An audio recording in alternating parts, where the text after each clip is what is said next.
Subhanahu wa ta'ala berfirman, al-yawma nakhtimu ala afwahihim wa tukallimuna aydihim wa tashhadu arjuluhum bima kanu yaksibun. Jadi al-yawma, suatu hari nanti mulut kita akan ditutup, wa tukallimuna aydihim, dan tangan kita akan berbicara, wa tashhadu arjuluhum, kaki kita akan bersaksi, bima kanu yaksibun, dengan apa yang telah diperbuat di dunia ini.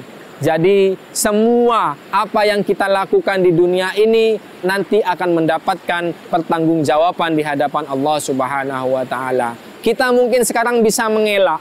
Dengan kembalian contoh tadi, kita mengambil bukan hak kita, kita bisa mengelak bahwasanya kita uangnya 20.000. Tapi suatu saat nanti di padang mahsyar, di waktu timbangan, mulut kita akan ditutup, tangan kita akan berbicara, dan kaki kita menjadi saksi bahwasanya semua yang kita berbuat bima kanu yaksibun akan menjadi saksi di hadapan Allah Subhanahu wa ta'ala. Puasa ini adalah hal yang sangat istimewa karena Allah Subhanahu wa ta'ala berfirman dalam hadis qudsi, as-shaum li wa ana ajzi bihi. Sehingga saking istimewanya puasa, Allah sendiri yang akan memberikan pahalanya kepada orang yang berpuasa ini. Kemudian kita sebagai orang-orang yang beriman dianjurkan untuk melakukan ibadah-ibadah yang banyak di bulan puasa ini. Salah satu ibadah yang harus dilakukan agar puasa kita tidak sia-sia adalah kita harus memperbanyak membaca Al-Quran yang pertama. Jadi dengan memperbanyak baca Al-Quran ini adalah termasuk ibadah yang sangat dianjurkan oleh Rasulullah SAW. Karena khairukum man ta'allamal Qur'an wa 'allamahu. Khairukum man ta'allamal Qur'an, yang belajar Al-Qur'an, wa 'allamahu, dan orang yang mengajarkannya. Dan kenapa kita di bulan puasa ini dianjurkan ketika tidak ada kesibukan-kesibukan yang lainnya, kita dianjurkan untuk membaca Al-Qur'an? Karena di bulan Ramadan ini pula syahrun Ramadan alladzi unzila fihi Al-Qur'an hudal linnasi wa bayyinatin minal huda wal furqan. Sudah jelas di ayat ini Allah berfirman bahwasannya di bulan Ramadan ini pula Allah menurunkan Al-Qur'an sebagai apa? Hudal linnasi, sebagai petunjuk bagi manusia, wa bayyinati minal huda wal furqan, sebagaimana petunjuk untuk pembeda, sebagai petunjuk bagi umat manusia. Sehingga di dalam bulan Ramadan ini kita dianjurkan untuk memperbanyak membaca Al-Quran. Karena di bulan ini pula kita mengetahui bahwasanya di sini Al-Quran juga diturunkan. Kemudian setelah membacakan Al-Quran, kita juga dianjurkan untuk memperbanyak sedekah, ya, untuk memperbanyak infak, untuk melakukan zakat. Jadi sudah jelas sedekah yang harus dilakukan di bulan puasa, infak yang harus dilakukan. Mungkin saya akan jelaskan sedikit perbedaan sedekah, infak, dan zakat. Jadi kalau sedekah ini adalah sesuatu yang paling rendah dalam memberikan kebaikan. Karena Rasulullah SAW bersabda, tabassumuka fi akhihi wajhika shadaqatun. Jadi senyum kita saja kepada saudara kita itu sudah dianggap dengan sedekah.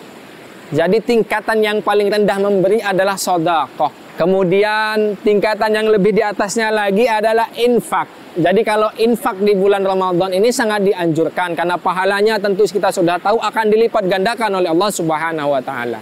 Kemudian yang terakhir yaitu tentang zakat. Jadi zakat ini adalah perkara yang wajib yang harus dikeluarkan setiap tahunnya oleh setiap manusia yang sudah lahir ke bumi, yaitu kita sebut dengan zakat fitrah. Zakat fitrah ini harus atau wajib hukumnya dikeluarkan bayi saja yang baru lahir dari rahim ibunya ketika tanggal 29 Ramadan dan besoknya akan menjalankan sholat Idul Fitri, ini wajib dikeluarkan zakat fitrahnya. zakat fitrahnya berapa? Sekarang kita hitung, biasanya untuk mengambil lebih mudahnya yaitu 3 liter beras ya. Jadi seluruh makhluk atau manusia yang sudah berada di muka bumi ini wajib mengeluarkan zakatnya. Jadi itulah perbedaannya sedekah, infak, dan zakat. Dan zakat ini adalah zakat mal. Jadi zakat mal ini penting juga disampaikan, penting juga dikeluarkan apabila sudah mencapai nisabnya, sudah mencapai angkanya ya.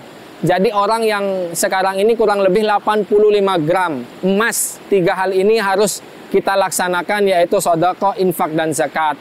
Kemudian setelah kita mengaji, membaca Al-Quran, kemudian kita sedekah, infak, dan zakat.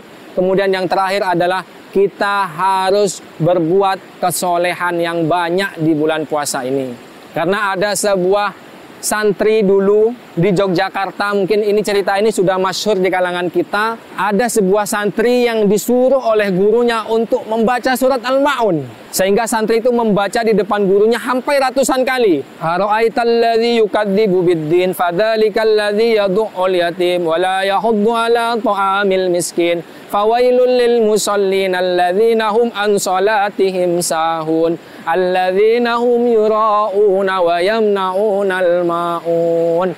Sudah benar bacaannya, tapi gurunya ulang. Setelah baca lagi surat Al-Ma'un, ulang lagi. Kemudian murid itu tidak sabar, kemudian bertanya kepada gurunya, "Wahai guru, kenapa kok saya suruh baca, padahal bacaan saya sudah benar? Kenapa kok saya suruh ngulang terus?" Kamu itu, kemudian gurunya pun berkata, kamu itu hanya tahu membacanya saja, tidak tahu hakikatnya apa yang kamu baca. Dan tahu siapa yang bilang ini? Yang bilang ini adalah pendiri besar Muhammadiyah, yaitu Kiai Haji Ahmad Dahlan, yang menyuruh muridnya untuk membaca surat Al-Ma'un tadi. Jadi apa yang harus dilakukan di bulan puasa? Kita harus memiliki kesolehan sosial. Kesolehan sosial itu apa? Merasa iba ketika ada tetangga-tetangga kita yang tidak mampu. Ada tetangga-tetangga kita yang masih kekurangan. Jadi kita harus merasa iba di bulan puasa ini dengan kekurangan-kekurangan yang ada di sekitar kita ini. Dengan merasanya iba, dengan merasanya ingin memberikan yang terbaik untuk tetangga-tetangga kita ini, kita termasuk orang-orang yang mendapatkan la'allakum tattaqun, dan puasa kita tidak menjadi puasa yang sia-sia. Akhirul kalam, billahi taufiq wal hidayah, wa ridha wal inayah, wallahu a'lam bissawab, fastabiqul khairat, wassalamualaikum warahmatullahi wabarakatuh.